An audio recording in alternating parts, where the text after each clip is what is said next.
All cinema நேயர்களுக்கு வணக்கம். இன்றைக்கி நம்ம என்ன படத்தை விமர்சனம் பார்க்க போகிறோம்னா நாங்கள். அதாவது நாங்கள் திரைப்படத்தில் யார் யாரெல்லாம் நடிச்சிருக்காங்கன்னு பார்த்தோம்னா அப்துல் ரஃபி, மிதுன், ரித்திக் மோகன், நிதின் அப்படின்னு சொல்லிட்டு ஒரு ஏகப்பட்ட நடிகர் பற்றாலுமே இந்த படத்தில் நடிச்சிருக்கு. இந்த படத்தினுடைய கதை என்ன அப்படின்னு பார்த்தோன்னா 3 அண்ணன் தம்பிகள். இந்த 3 அண்ணன் தம்பிகள் பார்த்திங்கன்னா அப்பா அம்மா 2 பேரும் டைவர்ஸ் ஆகிடுறாங்க. பிரிந்து வாழும் நிலையில் இந்த 3 பேரும் எப்படி வளர்கிறாங்க அப்படின்றது தான் இந்த படத்தினுடைய கதை. அதாவது அப்பா அம்மாவுக்கும் 2 பேருக்கும் சண்டை வந்துடுது. சண்டை 2 பேரும் பிரிஞ்சிடறாங்க. பிரிஞ்சிட்டோடனே அப்பா கூட 3 மகன்களும் வளர்கிறாங்க. அவர் ஒரு பிஸ்னஸ் மேனாக இருக்கார். இந்த பிஸ்னஸ் இதுலேயும் பசங்களை கவனிக்க முடியல. ஆனால் பல இன்னல்களை பசங்க சந்திக்கிறாங்க.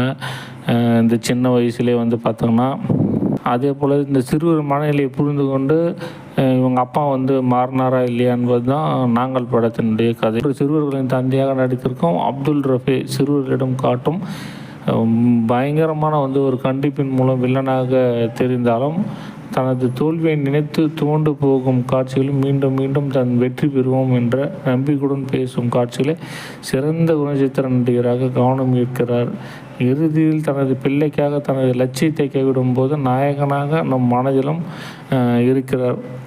அதாவது 3 அண்ணன் தம்பிகளும் பார்த்தோன்னா 3 சகோதரர்கள் நடித்திருக்கும் சிறுவர்கள் மிதுன், ரித்திக் மோகன், நிதின் ஆகிய சிறுவர்கள் மிதுன், ரித்திக் மோகன், நிதின் ஆகியோர் அதிகம் இந்த படத்தில் பேசவில்லை என்றாலும் அனைத்து உணர்வுகளும் மிக நேர்மையாக வெளிப்படுத்தியிருக்கார். தந்தை மீது இருக்கும் பயத்தினாலும் எப்போதும் சோகமாகவே இடையில் கூட அளவாக நடித்து கைத்தட்டல் பெறுகிறார். சிறுவர்களின் அம்மாவாக நடித்திருக்கும் பிரார்த்தனா ஸ்ரீகாந்த், தாத்தாவாக நடித்திருக்கும் ஷாப்ஜான்.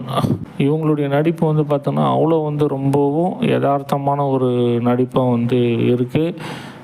இவங்களுடைய நடிப்பு அதான் திரையில் கொஞ்சம் கம்மியாக இருந்தாலும் ரொம்பவும் பேசக்கூடிய ஒரு கதாபாத்திரமாக இந்த படத்தில் இருக்குது. இசையமைப்பா வேட் சங்கர் சுகவத்னம் இசையில் நல்ல பாடல்கள், பின்னணி இசை எல்லாமே நல்லா பயங்கரமாக இருக்குது. அதே போல் இந்த படத்தை எழுதி இயக்கியிருக்கும் அவினேஷ் பிரகாஷ். அதாவது அவரே தான் இயக்குனர், அவரே தான் நடிகர். அதே போல் ஒளிப்பதிவு மற்றும் படத்தொகுப்பு பணிகளையும் ரொம்பவும் அதாவது அவரே தான் கேமராமேனு. அந்த அளவுக்கு ஊட்டி லொக்கேஷன்லாம் அப்படி ஒரு கேமரா பயங்கரமாக கையாட்டிருப்பார். ஏன்னா ஒரு இயக்குனரே ஒரு கேமராமேனாக இருக்கும்போது எப்படிலாம் லொக்கேஷன் வச்சா நல்லாயிருக்கும் அப்படின்னு சொல்லிட்டு அவர் ஒரு கேமராமேனாகவும் பயங்கரமாக ஒர்க் பண்ணியிருக்காரு.